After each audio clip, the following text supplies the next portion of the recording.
Hello friends, welcome to my channel सीसो classes. आज की इस वीडियो में आप पढ़ेंगे चैप्टर 10 जिसका नाम है नए साम्राज्य और राज्य। तो आइए पढ़ते हैं। वीडियो को स्टार्ट करने से पहले इस वीडियो को शेयर करें, सब्सक्राइब करें। देखिए, अरविंद राजा बना, यानी इसका नाम है राजा बनना। अरविंद अपने स्कूल में खेले जाने वाले नाटक में राजा की भूमिका अदा करने के लिए चुना गया। उसने सोचा था कि वह शाही वेशभूषा में मूंछों पर ताव देते हुए रुपहले कागज में लिपटी तलवार को शान से पकड़कर चहलकदमी करेगा। जरा सोचिए, उसे कितनी हैरानी हुई जब उसे बताया गया कि उसे बैठकर वीणा भी बजानी होगी और कविता पाठ भी करना होगा। एक संगीतज्ञ राजा कौन हो सकता है, वह अरविंद सोचने लगा। तो आपने यहाँ क्या देखा? यहाँ पर यही बताया गया कि जो अरविंद नाम का लड़का था, उसे राजा बनाने के लिए वह सोचता था वह राजा बनेगा और उसे सपने आने लगे कि वह ऐसा ऐसा राजा के वेशभूषा जैसी चीजें देखेगा, करेगा। पर उसे बाद में पता चलता है कि कैसे उसे वीणा बजाने का काम दिया जाने लगा। फिर वह सोच में पड़ जाता है। इसी तरह बात करते हैं कि क्या बताती हैं प्रशस्तियां। दरअसल अरविंद गुप्त वंश के प्रसिद्ध राजा समुद्रगुप्त की भूमिका अदा करने जा रहा था, यानी समुद्रगुप्त के बारे में हमें इलाहाबाद के अशोक स्तंभ पर खुदे एक लंबे अभिलेख से पता चलता है। इसकी रचना समुद्रगुप्त के दरबार में कवि व मंत्री रहे हरिसेन द्वारा एक काव्य के रूप में किया गया था। अभी आप हरिसेन के बारे में भी बहुत कुछ पढ़ने वाले हैं। देखिए, यह एक विशेष किस्म का अभिलेख है जिसे प्रशस्ति कहा गया है। यह एक संस्कृत शब्द है प्रशस्ति, और जिसका अर्थ होता है प्रशंसा करना। प्रशस्तियां लिखने का प्रचलन पहले भी था, जैसे आपने चैप्टर 9 में गौतमी पुत्र सातकर्णी के प्रशस्ति के बारे में पढ़ा था, परंतु गुप्त काल में इनका महत्व और बढ़ गया। और इसी तरह समुद्रगुप्त की प्रशस्ति, आइए इसके बारे में देखते हैं। समुद्रगुप्त की प्रशस्ति में हमें यह बताया गया है कि जो इसमें कवि थे, इसमें राजा की एक युद्धों को जीतने वाले राजा, विद्वान तथा एक उत्कृष्ट कवि के रूप में भरपूर प्रशंसा की गई है, और यहाँ तक कि उसे ईश्वर के बराबर बताया गया है। प्रशस्ति में लंबे लंबे वाक्य दिए गए हैं, वैसे ही एक वाक्य का अंश भी दिया गया है। देखिए, योद्धा समुद्रगुप्त, जिनका शरीर युद्ध मैदान में कुठारों, कुल्हाड़ियों, तीरों, भालों, बर्छों, तलवारों, लोहे की गदाओं, नुकीले तीरों तथा अन्य सैकड़ों हथियारों से लगे घावों के दाग से भरे होने के कारण अत्यंत सुंदर दिखता था। यानी उन्होंने इतनी सारी मेहनत की, संघर्ष किया, और उनके कारण उनके शरीर पर भी बहुत सारे घाव थे, पर ये सारे घाव उनकी महानता का प्रतीक थी, और इस वजह से ही उनका शरीर बहुत ही सुंदर दिखाई देता था। अगर आपने देखा होगा अभी ऊपर मानचित्र 105 पेज पे, तो देखिए कि एक क्षेत्र को हरे रंग से रंगा गया है और उन्हें पूर्वी तट के साथ साथ एक क्रम में लाल बिंदु दिखेंगे। उसी तरह कुछ क्षेत्र बैगनी और नीले रंग के भी मिलेंगे। यह मानचित्र इन प्रशस्ति के बारे में जानकारी के आधार पर बनाया गया है। हरिसेन 4 विभिन्न प्रकार के राजाओं और उनके प्रति समुद्रगुप्त की नीतियों का वर्णन करते हैं। देखिए, इस मैप की बात की जा रही है, जहाँ पे थानेसर, मथुरा, कन्नौज ये ब्लैक से हैं, और यहाँ पर जो रेड से निशान बताए गए हैं, जैसे जो रेड है वो गुप्त वंश द्वारा जीते गए नगर हैं, और ब्लैक वाले सारे नगरों के नाम दिखाए गए। तो बात करते हैं कि कैसे यहाँ पर मानचित्र में हरे रंग के कार्य क्षेत्र आर्यवत के उन 9 शासकों का है जिन्हें समुद्रगुप्त ने हरा कर उनके राज्यों को अपने साम्राज्य में मिला लिया। और इसके बाद दक्षिणापथ के 12 शासक आते हैं। इनमें से कुछ की राजधानियों को दिखाने के लिए मानचित्र पर लाल बिंदु दिखाए गए हैं, और इन सब ने हार जाने पर समुद्रगुप्त के सामने समर्पण किया था। समुद्रगुप्त ने उन्हें फिर से शासन करने की अनुमति दे दी, और जितने भी पड़ोसी देश थे उनका आंतरिक घेरा बैंगनी रंग से रंगा गया। इसमें असम तटीय, बंगाल, नेपाल और उत्तर पश्चिमी के बहुत सारे गण एवं संघ आते थे, और ये समुद्रगुप्त के लिए उपहार लाते थे और उनकी आज्ञाओं का पालन करते थे तथा उनके दरबार में उपस्थित हुआ करते थे। और इसी तरह बाह्य इलाके से इलाके के शासक जिन्हें नीले रंग से रंगा गया था, यानी जो बाहर के लोग थे उन्हें नीले रंग से रंगा गया, और संभवतः कुषाण तथा शक वंश के थे। श्रीलंका, इसमें श्रीलंका के शासक भी थे। इन्होंने समुद्रगुप्त की अधीनता स्वीकार की और अपनी पुत्रियों का विवाह उससे किया। तो अब आप समझ गए होंगे। यहाँ पर देखिए, इस मैप को तो मैंने आपको अभी दिखा दिया। अब बात करते हैं वंशावलियाँ, यानी अधिकांश प्रशस्तियाँ शासकों के पूर्वजों के बारे में भी बताती हैं। ये प्रशस्तियाँ भी समुद्रगुप्त के प्रपितामह, पितामह यानी कि परदादा, दादा, पिता और माता के बारे में बताती हैं। उनकी माँ कुमार देवी लिच्छवी गण की थी और पिता चंद्रगुप्त गुप्त वंश के पहले शासक थे जिन्होंने महाराजाधिराज की उपाधि धारण की। तो यहाँ से एक इम्पॉर्टेंट पॉइंट है, और समुद्रगुप्त ने भी यह उपाधि धारण की। उनके दादा और परदादा का महाराजा के रूप में ही उल्लेख है, और इससे यह आभास होता है कि धीरे धीरे इस वंश का महत्व और भी बढ़ा। यहाँ पे विक्रम संवत देखिए 58 ईसा पूर्व में प्रारंभ होने वाले विक्रम संवत की परंपरागत रूप से गुप्त राजा चंद्रगुप्त द्वितीय के नाम से जोड़ा जाता है। किसे? विक्रम संवत को। और ऐसा कहा जाता है कि उन्होंने शकों पर विजय के प्राप्त प्रतीक के रूप में इस संवत की स्थापना की, यानी जब उन्होंने शकों पर विजय प्राप्त किया तभी उन्होंने विक्रम संवत की भी स्थापना की तथा विक्रमादित्य की उपाधि धारण की। और आगे पढ़िए, देखिए समुद्रगुप्त के बारे में हमें उनके बाद के शासकों जैसे उनकी बेटी चंद्रगुप्त द्वितीय की वंशावली पूर्वजों की सूची से भी जानकारी मिलती है। उनके बारे में अभिलेखों तथा सिक्कों से पता चलता है उन्होंने पश्चिमी भारत में सैन्य अभियान में अंतिम शासक को परास्त कर दिया। बाद में ऐसा विश्वास किया जाने लगा कि उनका दरबार विद्वानों से भरा था, और इनमें से कुछ के बारे में सरकार जानकारी अध्याय 11 में मिलेगी। यानी अभी आप यहाँ पर चैप्टर 10 पढ़ रहे हैं, 11 में आपको इसके बारे में भी पता चलेगा। जैसा कि ऊपर पढ़ा आपने हरिसेन के बारे में, अब यहाँ पढ़ने वाले हैं हर्षवर्धन और हर्ष चरित्र के। जिस तरह गुप्त वंश के शासकों के बारे में अभिलेखों तथा सिक्कों से पता चलता है, उसी तरह कुछ अन्य शासकों के बारे में उनकी जीवनी से पता चलता है कि ऐसे ही एक राजा हर्षवर्धन थे जिन्होंने करीब 1400 साल पहले शासन किया, और उनके दरबारी कवि बाण भट्ट ने संस्कृत में उनकी जीवनी हर्षचरित्र लिखी और इसमें हर्षवर्धन की वंशावली देते हुए अनेक राजा बनने तक का वर्णन किया। चीनी यात्री श्वेंतसांग, जिसके बारे में आपने 9th चैप्टर में पढ़ा, काफी समय के लिए वह हर्ष के दरबार में रहे और उन्होंने वहां के कुछ देखा, उसका विस्तृत विवरण भी दिया। हर्ष अपने माता पिता के सबसे बड़े बेटे नहीं थे, पर अपने पिता और बड़े भाई की मृत्यु हो जाने पर थानेसर के राजा बने और उनके बहनोई कन्नौज के शासक थे। जब बंगाल के शासक ने उन्हें मार डाला तो हर्ष ने कन्नौज को अपने अधीन कर लिया और बंगाल पर आक्रमण कर दिया। मगध तथा संभवतः बंगाल को भी जीतकर उन्हें पूर्व में जितनी सफलता मिली थी उतनी सफलता अन्य जगहों पर नहीं मिली। जब उन्होंने नर्मदा नदी को पार कर दक्कन की ओर आगे बढ़ने की कोशिश की, तब चालुक्य नरेश पुलकेशिन द्वितीय ने उन्हें रोका, यानी उन लोगों ने उनका रास्ता रोका। अभी आपने पिछले चैप्टर में देखा चोर चेल पांडव, यहाँ आप देखेंगे पल्लव, चालुक्य और पुलकेशिन द्वितीय की प्रशस्तियाँ।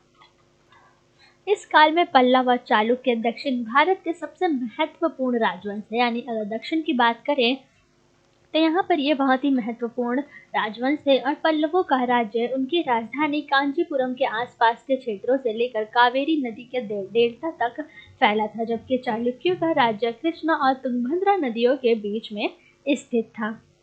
यहाँ पर 1 मार्क्स का क्वेश्चन है, चालुक्यों की राजधानी जैसे ऐहोल थी और यह एक प्रमुख व्यापारिक केंद्र था, और धीरे धीरे यह एक धार्मिक केंद्र भी बनता गया जहाँ कई मंदिर थे, और पल्लव और चालुक्य एक दूसरे की सीमाओं का अतिक्रमण करते थे। मुख्य रूप से राजधानियों को निशाना बनाया जाता था जो समृद्ध शहर थे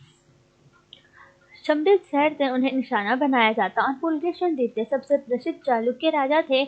उनके बारे में हमें उनके दरबारी रवि कीर्ति, जो वहाँ पे कवि थे, उन रवि कीर्ति द्वारा रचित प्रशस्ति से पता चला है। इसमें उनके पूर्वजों खास तौर से पिछली 4 पीढ़ियों के बारे में बताया गया, और पुलकेशिन द्वितीय को अपने चाचा से यह राज्य मिला था।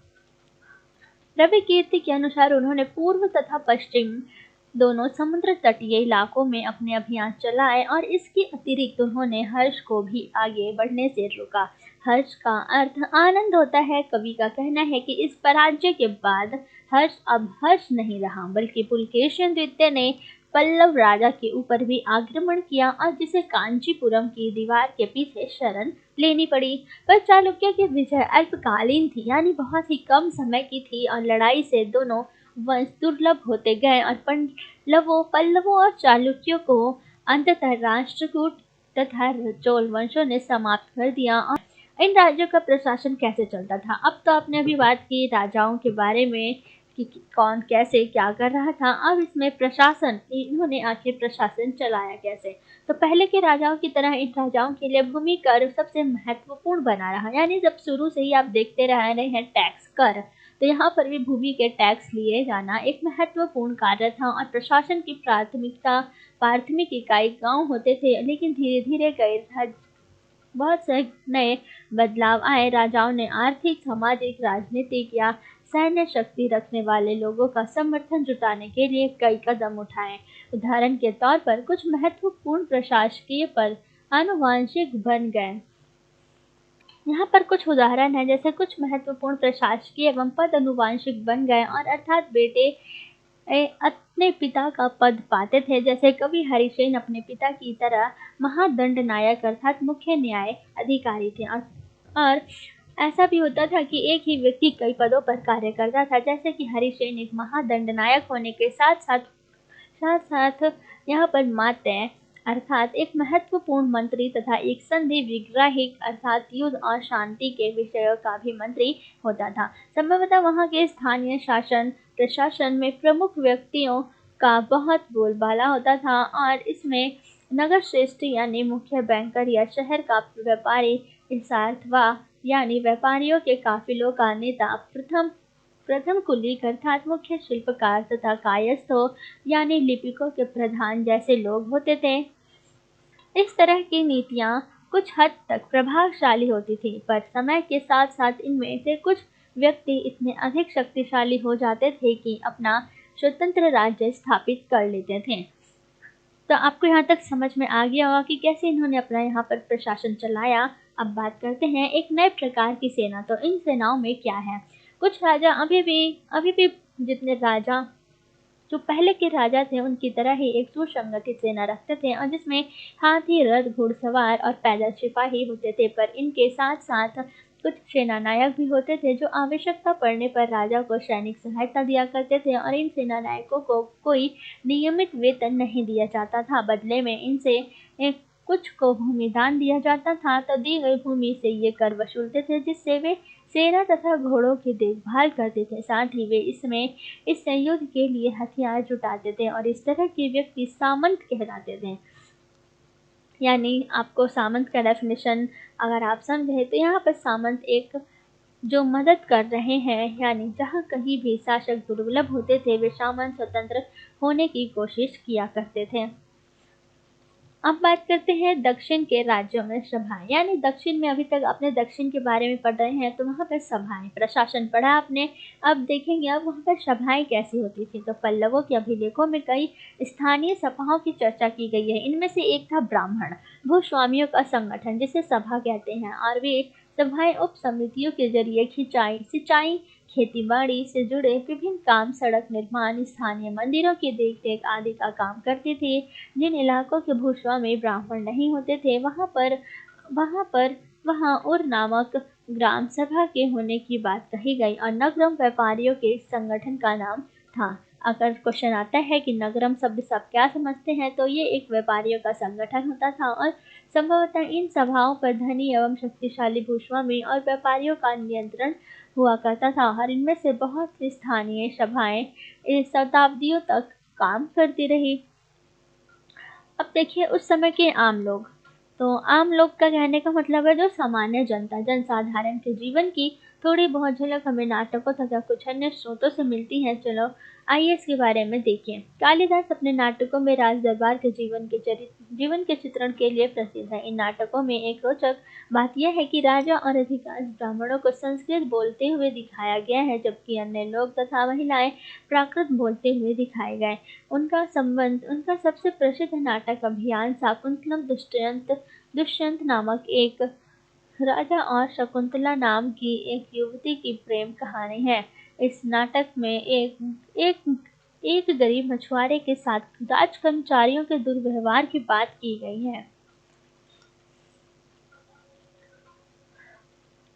आपने अंगूठी वाली पढ़ी होगी कि कैसे मछुआरा मछली पकड़ने जाता है और मछली में ही अंगूठी मिलती है और वह अपने राजा को देता है और उसे विश्वास नहीं होता और उसी के दौरान उसे उसके परिवार से भी मिलना होता है। तो ये कहानी भी इसी में दी गई है।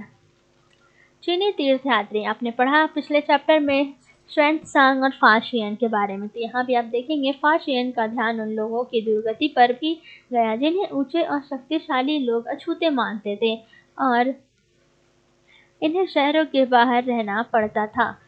वे लिखते हैं, अगर इन लोगों को शहर या बाजार के भीतर आना होता था तो सभी को आगाह करने के लिए ये लकड़ी के एक टुकड़े पर चोट करते रहते थे। यह आवाज़ सुनकर लोग सतर्क होकर अपने को छू जाने से या किसी प्रकार के संपर्क से बचाते थे। एक जगह बाण भट्ट द्वारा अभियान पर निकली राजा की एक सेना का सजीव चित्रण यहाँ किया गया है। तो आपने समझा कि यहाँ पर लोगों को अपने आने की खबर देने के लिए लकड़ी पर चोट करनी पड़ती थी ताकि वे आवाज़ सुने और अपने आप को उनके छूने से बचाया जाए, और इसी के आधार पर एक राजा की सेना नाम की कहानी भी लिख दी गई है।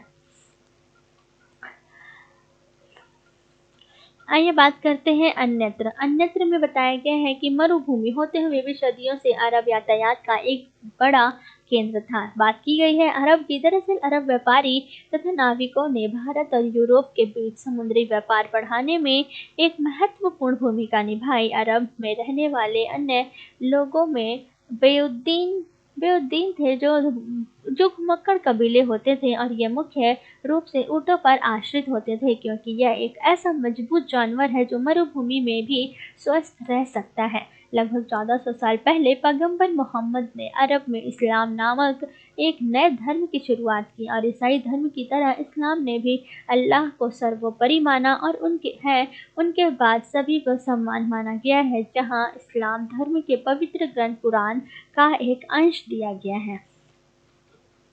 मुसलमान स्त्रियों और पुरुषों के लिए एक विश्वास रखने वाले, स्त्रियों और पुरुषों के लिए भक्त, स्त्रियों और पुरुषों के लिए सच्चे, स्त्रियों और यहाँ पे जो जितने भी पुरुष हैं उनके धैर्यवान और स्थिर मन के, स्त्रियों और पुरुषों के लिए दान देने के लिए, उपवास रखने और आदि इत्यादि बहुत सारी चीज़ें यहाँ पर दिखाई गई हैं। और अगले 100 सालों के दौरान इस्लाम उत्तरी अफ्रीका, स्पेन, ईरान और भारत में ये सारी चीज़ें फैली, यानी जितने भी नियम थे वह फैले और अरब नाविक जो इस उपमहाद्वीप की तटीय बस्तियों से पहले से ही परिचित थे, अब अपने साथ एक नए धर्म को भी ले आए। अरब के सिपाहियों ने लगभग 1300 साल पहले सिंध यानी आज का पाकिस्तान को जीत लिया था।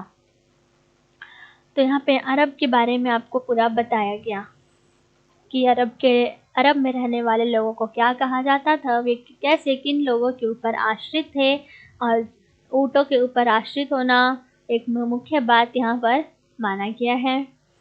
पैगंबर मोहम्मद की भी बात की गई कि ये धर्म उनके द्वारा कब शुरू हुआ, और बाकी कुछ नियम जो आम जनता के लिए बनाए गए थे। तो ये था आपका पूरा चैप्टर।